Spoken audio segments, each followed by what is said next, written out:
ressemble. Il est le Dieu de gloire, élevé dans les cieux. Personne n'est comme lui. Personne n'est comme lui. Personne n'est comme lui. Personne n'est comme lui. Personne n'est comme lui. Personne n'est comme lui. Personne n'est comme lui. Voici il vient.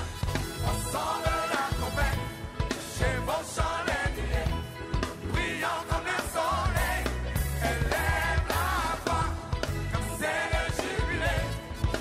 Radio Sion, dansez. Voici il vient.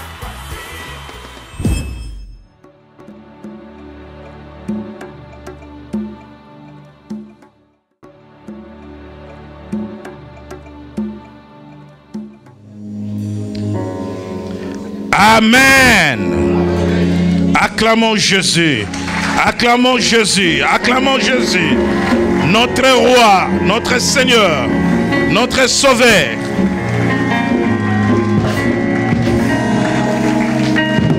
Prenons place.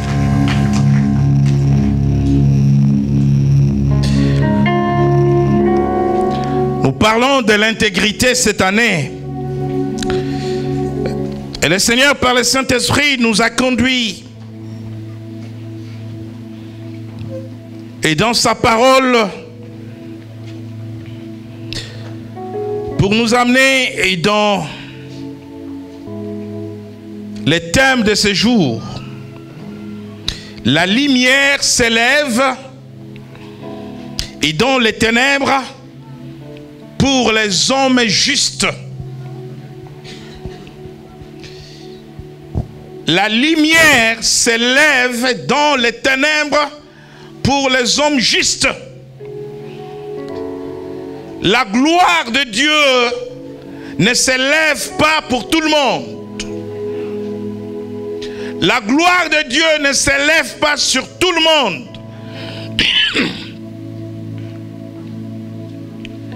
Là où il y a les ténèbres, là où il y a les chaos, là où il y a la mort, là où il y a la souffrance, toutes sortes d'adversité,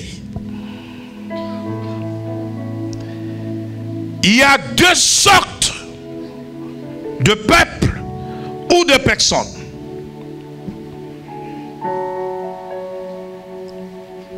Il peut s'agir de la famille, père, mère, enfant. Il peut s'agir du clan, tante, cousin, oncle. Il peut s'agir de la nation. Il peut s'agir de l'église. Partout où les hommes et les femmes sont ensemble, au travail, à l'école, je dis partout, il y a deux sortes de personnes que Dieu distingue et qui sont bien distinguées par Dieu. Je dis bien distinguées par Dieu. Dieu n'est pas dans la confusion. Vous savez, quand vous allez dans une messe de requiem, vous avez l'impression comme si l'enfer n'existait pas.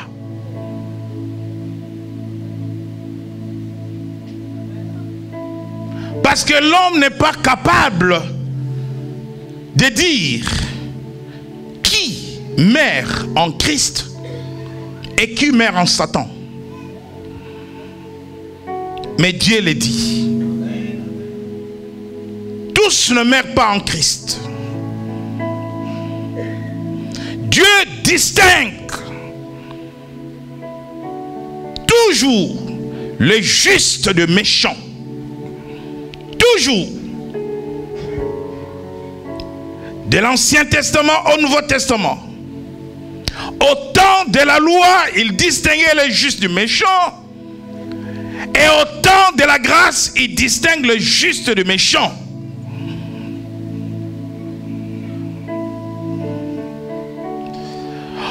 pourquoi lorsque Habakkuk va l'interpeller, le prophète Habakkuk observe la situation d'Israël. Il voit un paradoxe entre les promesses de Dieu pour ce peuple et les quotidiens de ce peuple. Un peuple souvent sous l'occupation de ses ennemis, sous l'oppression de ses voisins.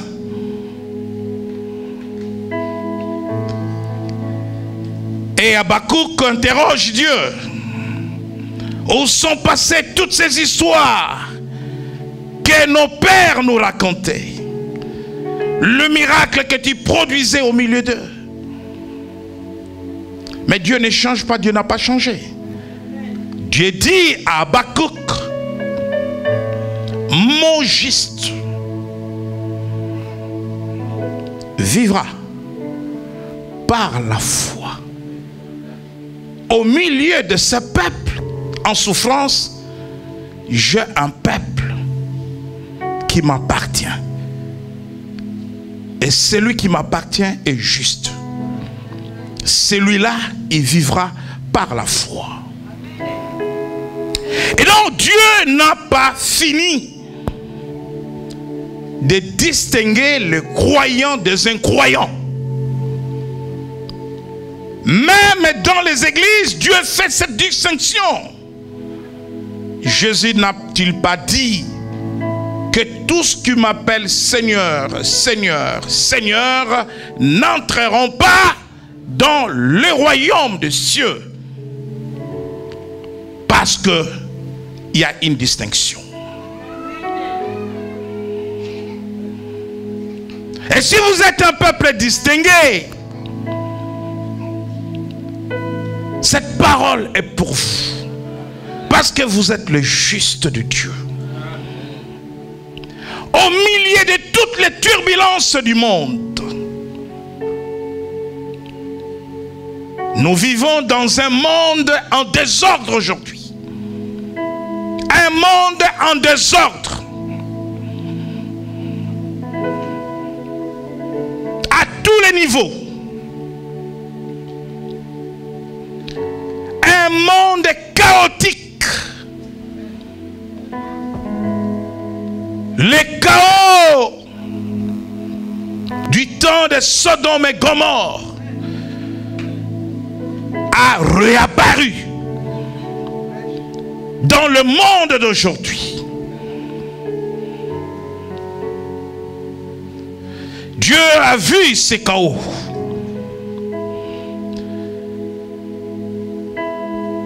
Et dans la période pré-adamique, c'est-à-dire la période où la terre existait avant qu'Adam, l'homme, soit créé par Dieu. Un désordre, un chaos organisé, orchestré par Satan.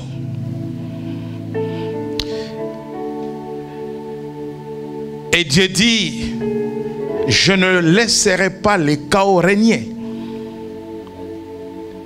sur la terre. La lumière s'élève dans les ténèbres pour les hommes justes. Lisons le psaume 112, verset 4, d'où est tiré notre thème avant de pouvoir continuer. Psaume 112, verset 4. Psaume 112, verset 4, nous lisons la parole au nom de Jésus-Christ. La lumière se lève dans les ténèbres pour les hommes droits, pour celui qui est miséricordieux, compatissant et juste. Alléluia! La lumière se lève dans les ténèbres pour les hommes droits, justes, les hommes intègres. Si tu es un homme intègre, si tu es une femme intègre, tu n'as pas de problème avec les ténèbres. les ténèbres ne régneront pas toujours sur ta vie. Parce que la lumière s'élèvera. La lumière s'élève sur le juste. La lumière ne s'élève pas sur le méchant. Lorsque nous lisons la parole de Dieu dans Ésaïe, lisons Ésaïe chapitre 8, verset 23.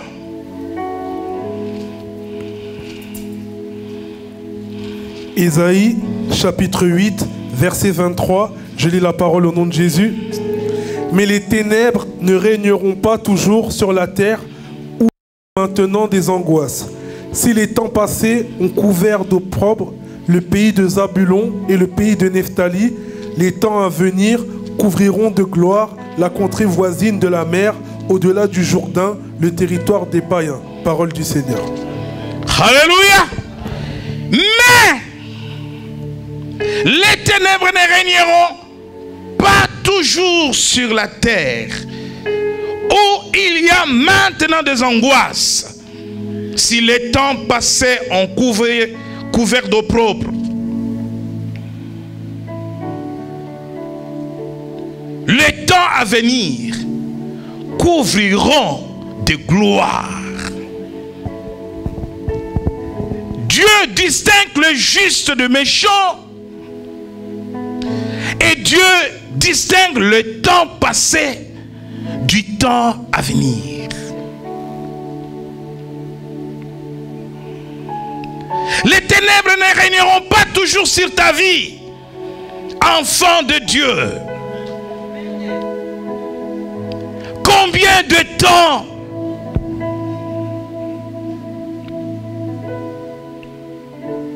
as-tu prié pour éloigner les ténèbres de ta vie? Combien de temps as-tu gêné pour éloigner les ténèbres de ta vie? Tu as longtemps attendu que la gloire de Dieu s'élève sur ta vie, que la lumière s'élève sur ta vie. Il y a le règne de Dieu sur la vie de quelqu'un, mais il y a aussi le règne des ténèbres. Les hommes sans Dieu, sous l'influence des ténèbres, ne voient pas la lumière jaillir. Dieu vient avec une parole forte. Il dit, mais les ténèbres ne régneront pas toujours. Les ténèbres représentent Satan et ses œuvres. La Bible dit dans Colossiens que Jésus nous a délivrés de la puissance de Satan. Il nous a sortis du royaume des ténèbres. C'est un royaume avec ses lois, ses principes, avec ses gouvernants. Mais nous n'appartenons pas au royaume de la mort, au royaume du péché. La mort, le péché, la maladie, la souffrance perpétuelle appartient au royaume des ténèbres. Nous appartenons au royaume de Christ, de son Fils. Il dit, il nous a délivrés, il nous a sortis du royaume des ténèbres. Et c'est pour cela qu'il vient te dire aujourd'hui que maintenant finit le règne des ténèbres sur ta vie. Mais ce règne finit pour les justes, pour les hommes intègres, les hommes droits, ceux qui marchent dans la crainte de Dieu, ceux qui sont dans le vrai. Et c'est pour cela que dans Ésaïe, toujours au chapitre 60,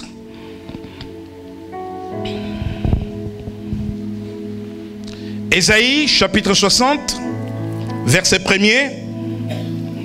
Ésaïe, chapitre 60, verset 1er, j'ai lu la parole de Jésus-Christ. Lève-toi, sois éclairé, car ta lumière arrive, et la gloire de l'Éternel se lève sur toi. Alléluia.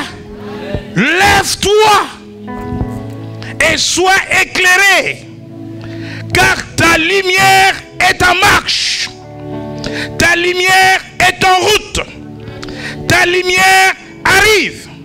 Et la gloire de l'Éternel s'élève sur toi. Dieu parle bien à quelqu'un. Voilà pourquoi il parle au singulier. Dieu ne parle pas à l'assemblée. Dieu ne parle pas à la foule. Je ne parle pas à la foule. Je ne parle pas à tout le monde.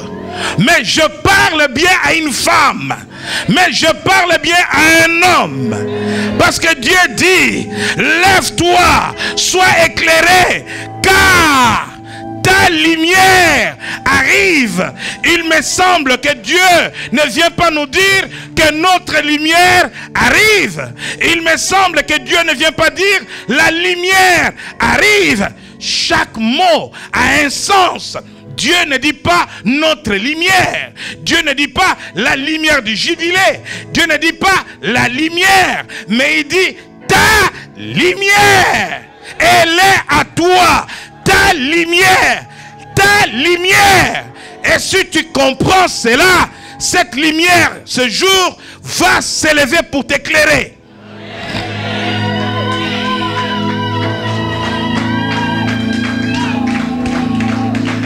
Les ténèbres amènent les gens dans des vies de confusion, des vies de tâtonnement. Ils ne savent pas où ils vont.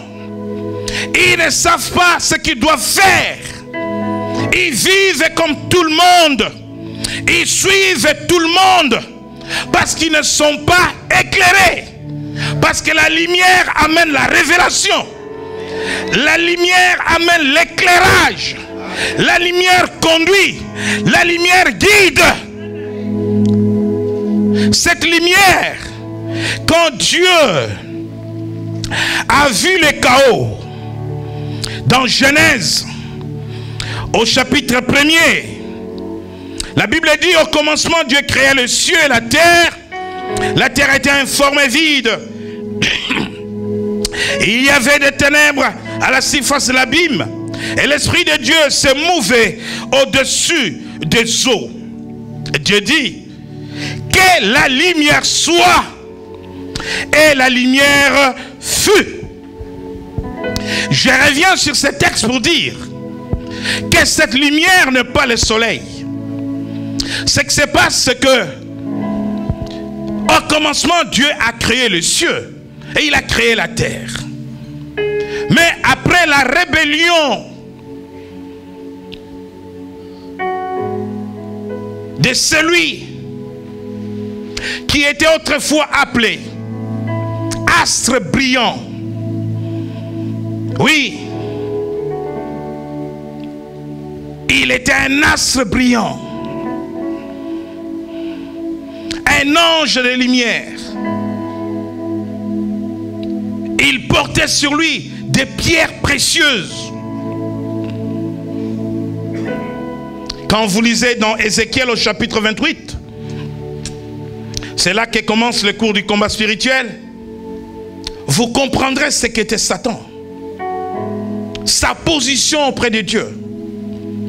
Mais dans sa chute précipitée, avec les autres anges déchus qu'il avait corrompus, c'est pour cela que depuis le père de la rébellion, tous les fils de rébellion partout dans le monde, dans la famille, dans l'église, dans la société, tout rebelle se comporte de la même façon, avec les mêmes méthodes, avec les mêmes stratégies, comme le père de la rébellion qui est Satan.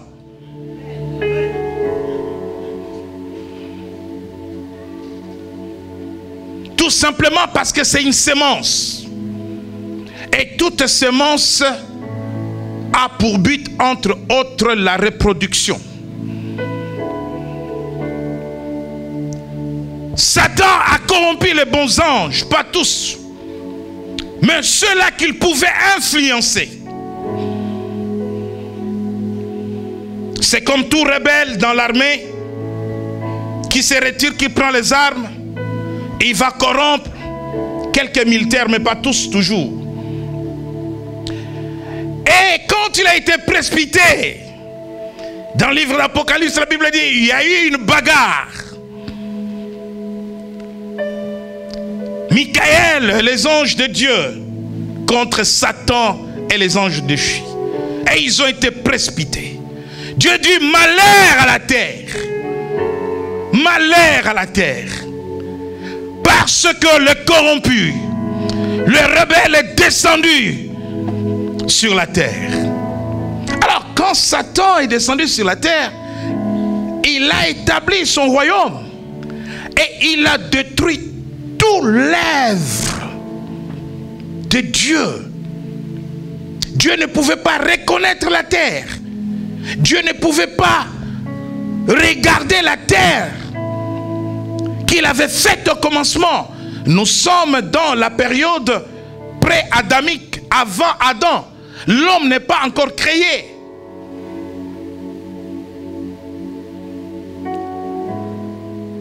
Et quelque part, je dis, Satan a fait du bien à l'homme. Parce que s'il n'était pas Satan, est-ce que Dieu allait penser à créer l'homme?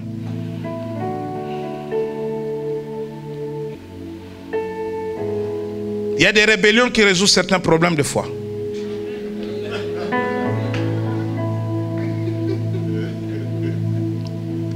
La rébellion de Satan a amené Dieu, alors qu'il n'avait pas créé un seul ange à son image, mais a te créé toi à son image.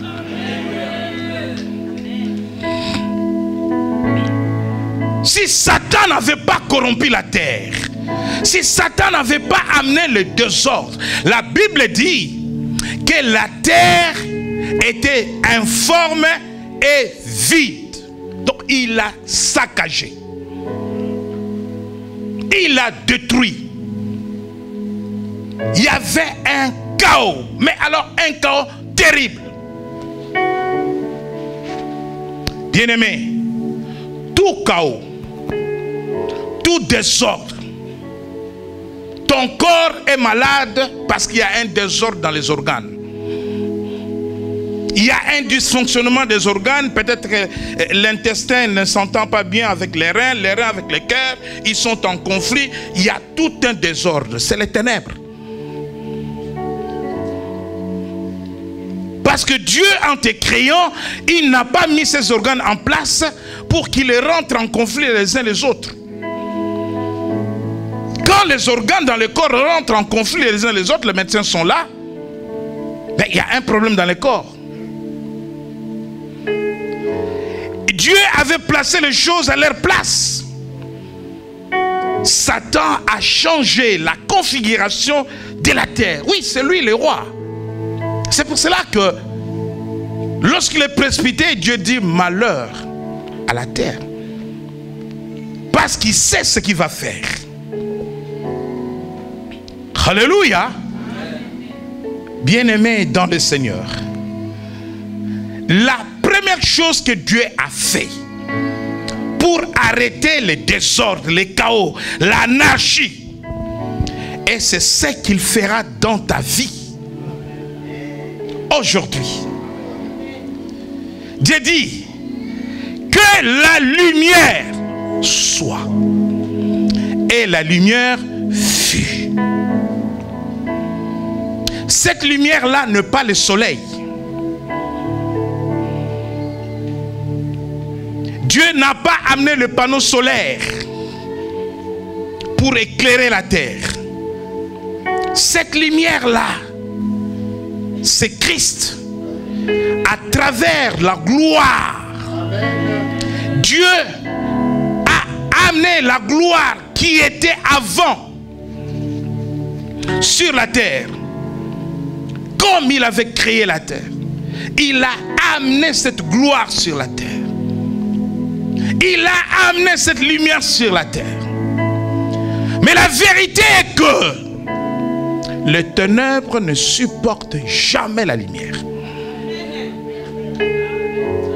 Quand la lumière arrive quelque part, sur sur la vie d'une personne.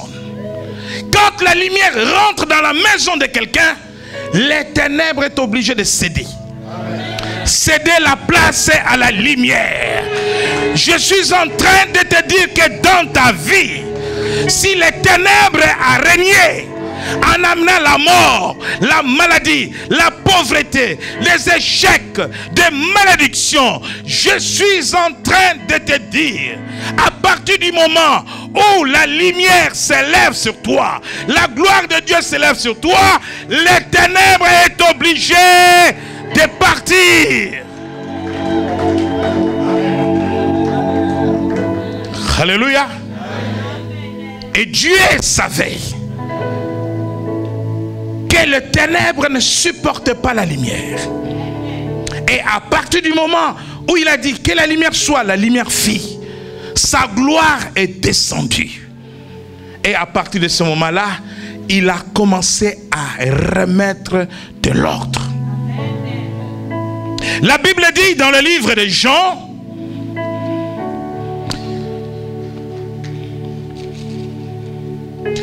Jean chapitre 1er,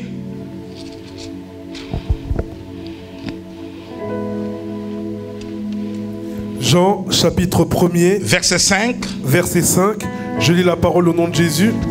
La lumière, lui, dans les ténèbres, et les ténèbres ne l'ont point reçu. Verset 6. Il y eut un homme envoyé de Dieu. Son nom était Jean.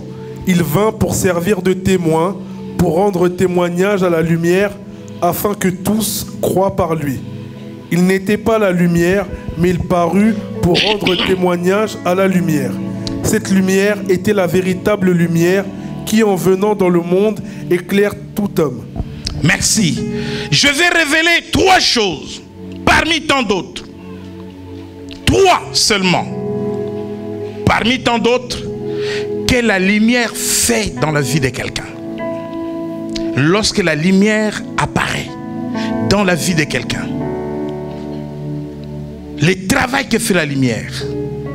Alléluia. Premièrement, la lumière éclaire.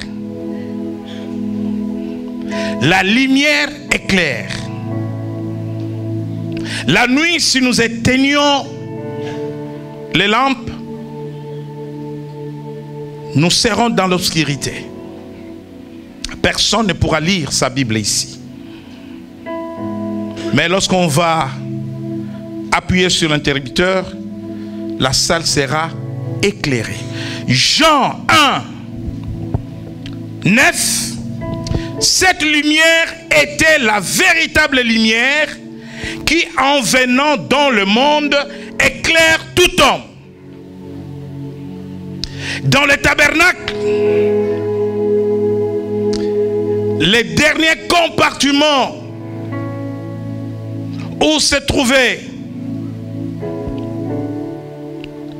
la présence de Dieu lui-même, le lieu des saints des saints,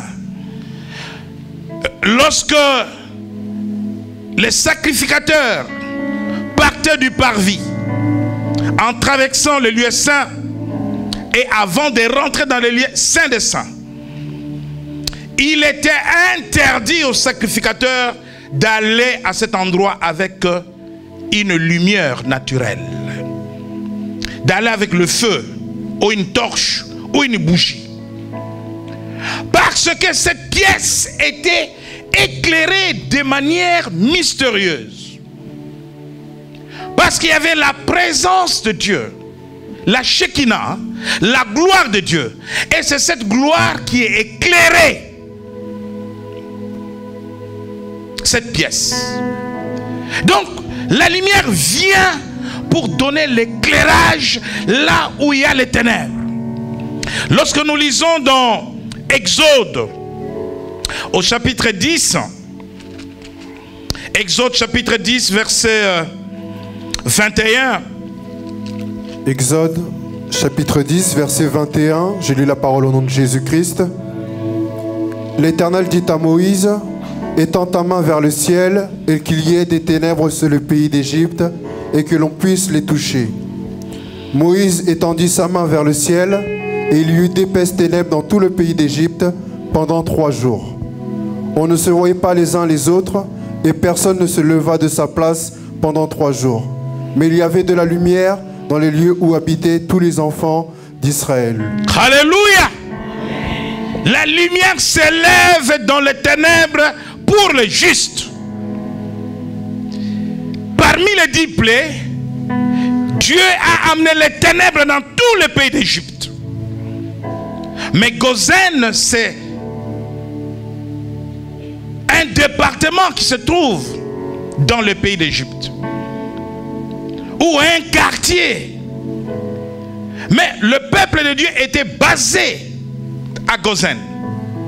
Dans tout le pays, il y avait les ténèbres, des épaisses de ténèbres, où les gens ne pouvaient pas se voir pendant 3 jours. Sauf là où étaient les justes, ils avaient l'éclairage. Et dans Exode au chapitre 13,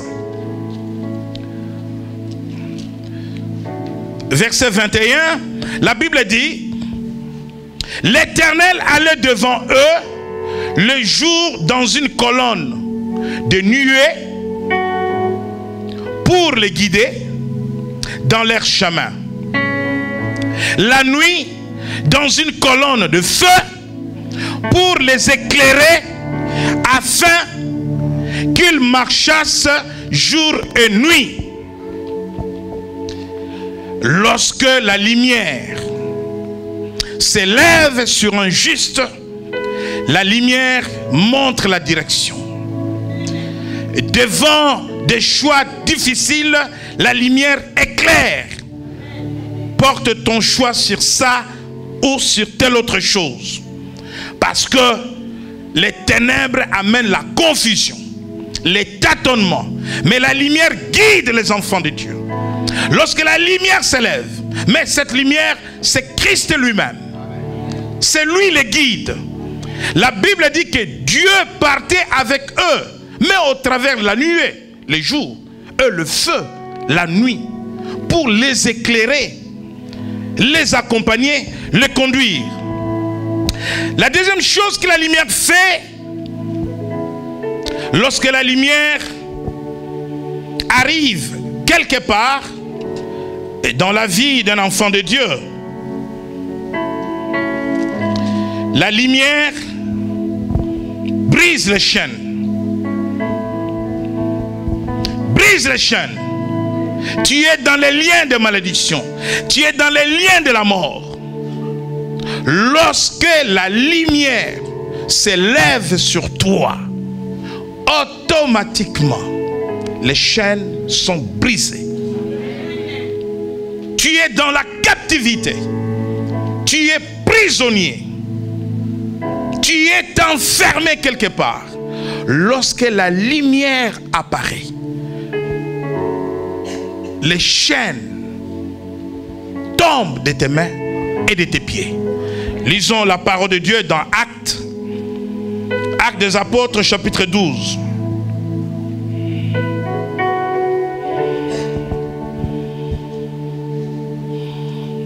Actes chapitre 12, verset 7. Actes chapitre 12, verset 7. Je lis la parole au nom de Jésus. Et voici un ange du Seigneur survint et une lumière brilla dans la prison. L'ange réveilla Pierre en le frappant au côté et en disant: lève-toi promptement. Les chaînes tombèrent de ses mains. Amen. Pierre est emprisonné, enfermé, lié dans des chaînes. Bien-aimé, Hérode voulait l'exécuter le lendemain. Vous savez, il y a prison et prison. Quand tu es roi et que tu as un ennemi, tu ne le mets pas dans n'importe quelle prison. Il y a des prisons qui sont des forteresses.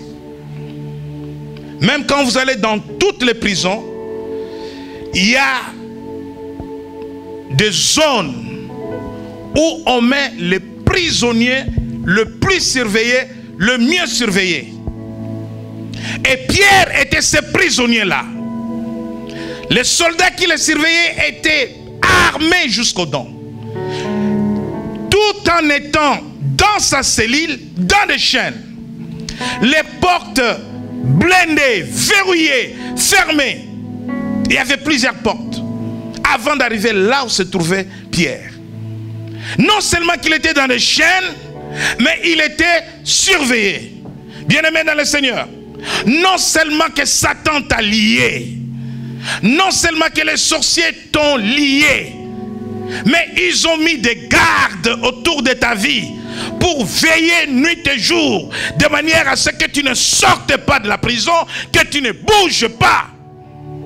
Cela veut dire, si tu veux bouger, ou si tu veux briser les chaînes, les gardes sont là pour te récupérer et remettre les chaînes.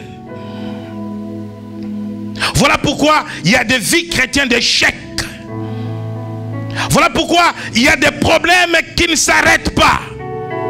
Tu essayes de sortir, on te renvoie, tu essayes de faire mouvement, mais les gardes sont là pour te prendre et te ramener là où on t'a mis. Parce que toi, tu ne dois pas sortir jusqu'à la mort, jusqu'à ce que tu sois exécuté et jusqu'à ce que tu sois sacrifié. Bien-aimé dans le Seigneur, l'ange de Dieu est descendu et une lumière. J'imagine que Pierre était dans le noir, dans une cellule de prison où on met des personnes qu'on veut nuire. Il n'y a pas d'éclairage. La Bible dit, quand la lumière a jailli, les chaînes tombèrent. Alléluia. La lumière brise les chaînes. Christ est venu libérer les captifs. Il est la lumière du monde. Il est la lumière des hommes. Bien-aimé, quand la lumière s'élève sur toi, ta lumière s'élève sur toi. Quelqu'un dit ma lumière. Parce que Dieu a dit ta lumière. Lève-toi et sois éclairé, car ta lumière arrive. Dis à celui qui est à tes côtés, ta lumière arrive. Come on. Quand la lumière a jailli dans la cellule, la Bible ne dit pas que l'ange a brisé les chaînes. La Bible ne dit pas que Pierre a fait un mouvement, les chaînes tombèrent. Ça, c'est la deuxième chose que la lumière fait. Lorsque la lumière s'élève sur quelqu'un, lorsque la lumière s'élève sur un juste, sur un homme intègre, un homme qui marche dans la crainte de Dieu, qui marche dans la droiture, qui n'est pas dans des farces, dans des aventures, dans des mensonges. Il faut arrêter la vie de vaille-que-vaille, la vie de turbulence, de mensonges. Et il faut être juste, droit. Il faut être sincère. Et il faut être dans la vérité. Alléluia. Ne vis pas dans l'hypocrisie. Ne vis pas dans le mensonge éternel. Les ténèbres vont demeurer sur toi. La lumière est pour les justes. Ne vis pas dans des compromissions. Beaucoup de gens souffrent à cause des vies compromises. Que ton oui soit oui et que ton non soit non. Ne dis pas oui le matin, non à midi, parce que ta parole te jugera. Ta parole est une sémence. Alléluia. Nous vivons de la récolte de nos semences.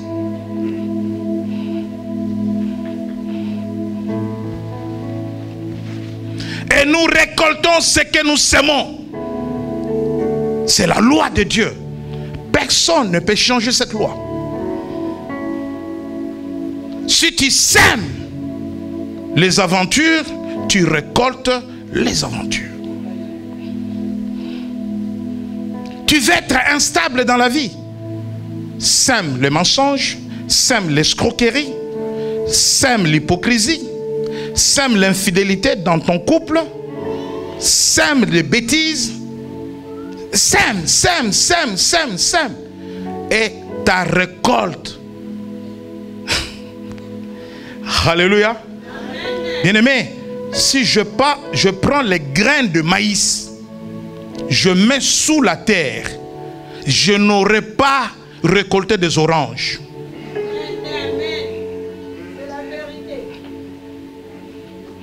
Je ne vous parle pas de paraboles, mais je vous parle de loi de Dieu.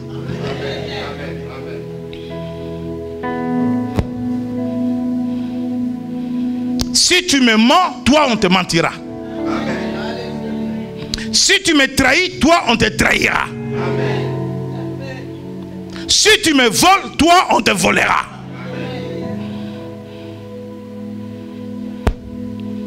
Si tu es pédophile, tes enfants seront victimes de la pédophilie. Le mal que tu fais aux enfants des autres, on le fera à tes enfants. Le mal que tu fais aux femmes des autres, on le fera à ta femme. Le mal que tu fais au mari des autres, on le fera à ton mari. Bien-aimé, c'est dans la parole de Dieu. Je n'invente rien. Alléluia. Mais si tu marches dans la vérité, dans la droiture, mets de l'ordre dans ta vie, sois juste devant Dieu et devant les hommes. La lumière s'élèvera sur toi pour t'éclairer, pour briser des chaînes, des liens de malédiction, des alliances contre nature, des pactes diaboliques sataniques. Il y a beaucoup de choses mauvaises dans des vies des gens qui ont besoin d'être brisées par cette lumière qui est Jésus lui-même. Amen. La troisième chose que la lumière fait dans la vie de quelqu'un, lorsqu'elle arrive, ta lumière arrive, nous avons vu que la lumière éclaire, la lumière brise les chaînes. La troisième chose que la lumière fait, elle ouvre les portes.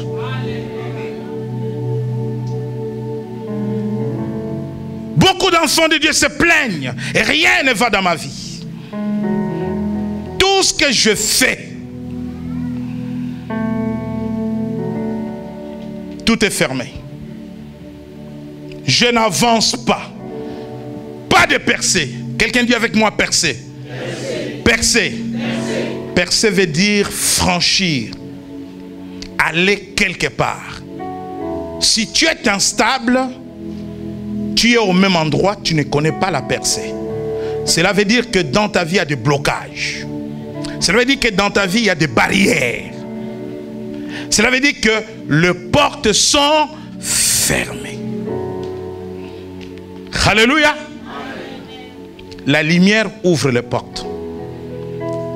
Lorsque Pierre a vu les chaînes tomber,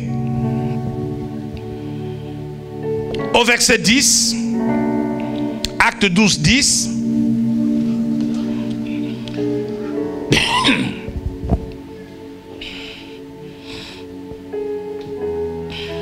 Acte 12, verset 10. Lorsqu'ils eurent passé la première garde, puis la seconde, ils arrivèrent à la porte de fer qui mène à la ville et qui s'ouvrit d'elle-même devant eux. Ils sortirent et s'avancèrent dans une rue. Merci. Ils pouvaient sortir de la cellule, traverser toutes les portes. Mais la dernière porte qui mène à la ville, peut-être que tu as franchi certaines portes de la vie, mais il y a une dernière. C'est là Satan dit verrouillé, blindé. Parce que si tu perces celle-là, non, on ne va plus te reconnaître. Amen. Tu ne seras plus la même personne. Mais je suis là pour te dire qu'aujourd'hui, tu vas percer. Tu vas sortir. Elle va s'ouvrir. Elle va s'ouvrir. Elle va s'ouvrir. Au nom de Jésus. Tu verras quelqu'un s'est donné à l'école. Il a fini les études. L'école, c'est une porte qui s'est ouverte. N'est-ce pas? Il a un bon travail. Le travail, c'est une porte qui s'est ouverte. Maintenant, c'est une femme. Elle attend le mariage. Alléluia. La porte qui donne à la ville.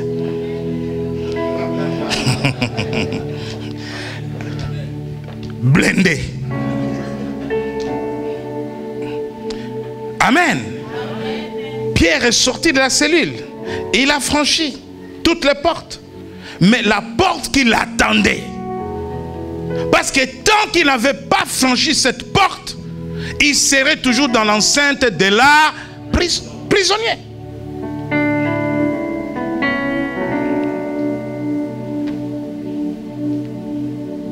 Quelqu'un dans les affaires,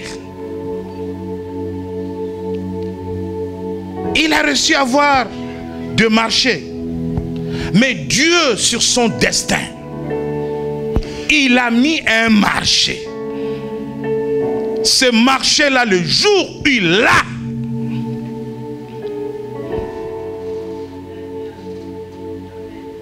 ferraille, blindé. Chacun a une porte difficile à ouvrir. Une porte difficile.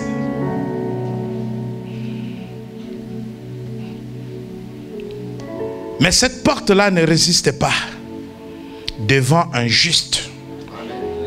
Lorsque la lumière s'élève. La Bible dit, lorsqu'ils eurent passé la première garde,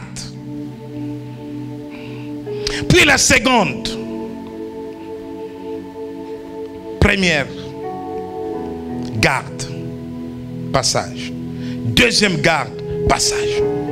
Tu as fini l'école. Tu as un bon travail. Mais troisième, porte en fer. Et pour certains, tu as des diplômes. Mais pour trouver le travail. J'ai rencontré un jeune homme intelligent, informaticien. Informaticien. Mais pour trouver du travail. Pour trouver du travail. Alors vous pouvez imaginer que il est dans un domaine, normalement, si les informaticiens sont là, où il ne peut pas rester 5 ans à la maison. Pour trouver du travail. Il est passé de délivrance en délivrance. On a brisé les liens de malédiction et tout. C'est cette porte-là. Chacun va affronter cette porte-là.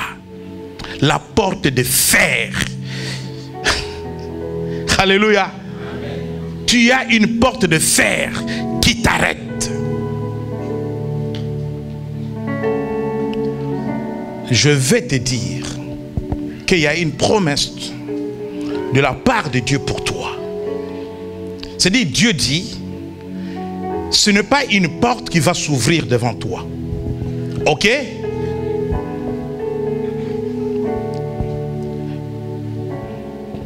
À l'instar de Pierre, première porte, ouverture. Deuxième porte, ouverture. Et la troisième porte ne lui a pas résisté. La Bible dit qu'elle s'ouvrirait elle-même. C'est-à-dire personne ne l'a touché. J'ai une promesse de la part de Dieu pour toi. Dieu vient te dire aujourd'hui que toutes les portes de ta vie vont s'ouvrir.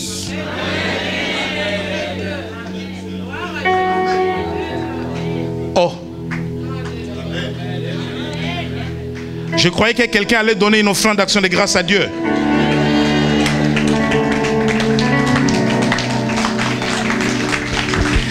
Alléluia! Je viens t'annoncer une bonne nouvelle. Nous allons dans le livre d'Ésaïe. Ésaïe, chapitre 60. C'est la promesse de Dieu pour toi.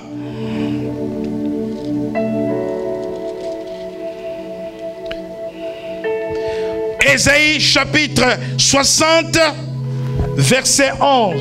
Je suis en train de dire à quelqu'un que Dieu ne parle pas à la foule.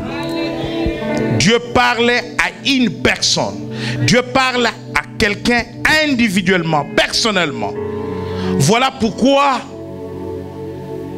il utilise un langage simple pour que chacun reçoive sa part. Ésaïe chapitre 60, verset 11. Ésaïe chapitre 60, verset 11. Je lis la parole au nom de Jésus. Tes portes seront toujours ouvertes. Elles ne seront fermées ni jour ni nuit, afin de laisser entrer chez toi les trésors des nations et leurs rois avec leur suite. Amen.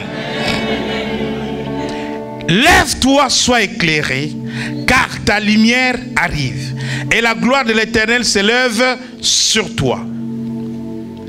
Voici les ténèbres couvrent la terre, et l'obscurité le peuple, mais sur toi l'Éternel s'élève, sur toi sa gloire apparaît. Là, nous sommes au verset 1er et verset 2. Nous allons au verset 11, et c'est ta promesse. Tes portes, quelqu'un dit mes portes. Oh Seigneur, ouvre les portes de ministère. Ce sont mes portes. Paul dit, si le Seigneur m'ouvre une porte, j'irai annoncer. Même pour aller annoncer la parole de Dieu, il y a des blocages.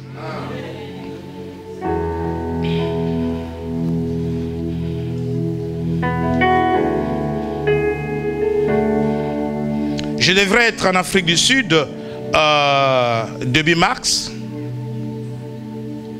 Mais vous savez ce qui se passe en Afrique du Sud. Et le pasteur qui voulait m'accueillir me dit, tu peux venir, mais je ne veux pas que tu vives cela. Je peur que ça t'affecte.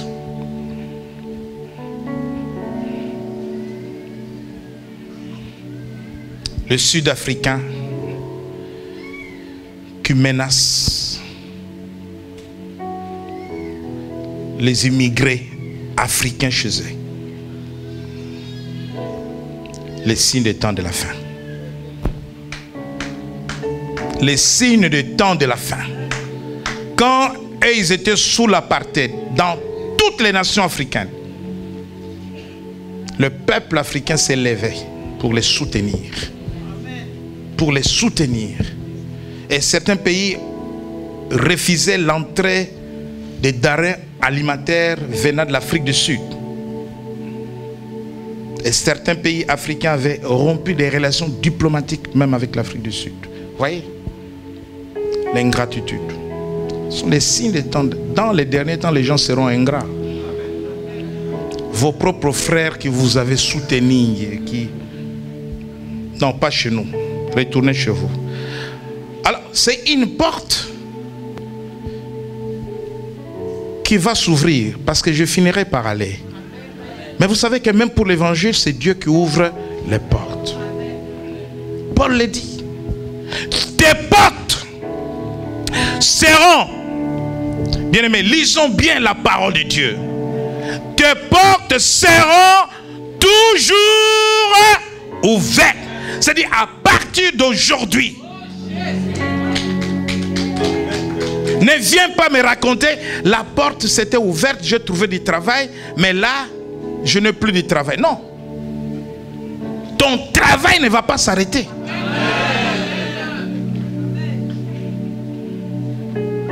C'est-à-dire que ton problème, tu penses que quand tu travailles quelque part, tu es là à vie. C'est ça ton problème.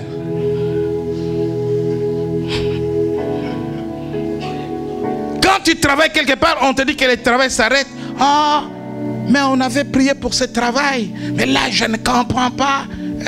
Le diable, non, le diable n'a rien à voir dans l'affaire. Le travail s'arrête parce que Dieu va ouvrir une autre porte pour toi.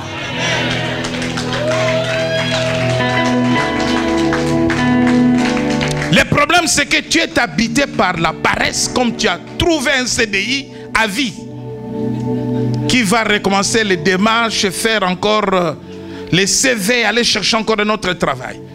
Dieu dit, tes portes seront toujours ouvertes. Cela veut dire que si tu perds un marché, diacre, tu perds un marché, ne pleure pas, parce que Dieu dit tes portes seront toujours ouvertes. Cela veut dire qu'il y a un autre marché qui va s'ouvrir. Toi tu perds un marché, oh non, là vraiment je pense que je vais déposer les bilans. Mais ce que tu dis, c'est ce qui va t'arriver. Dieu a dit que tes portes seront toujours ouvertes. Elles ne seront fermées ni jour ni nuit, afin de laisser entrer chez toi les trésors des nations. Lorsque les portes s'ouvriront, l'argent et l'or qui lui appartient t'accompagnera. Les trésors spirituels t'accompagneront parce que tes portes seront toujours ouvertes. Alléluia. Lève-toi.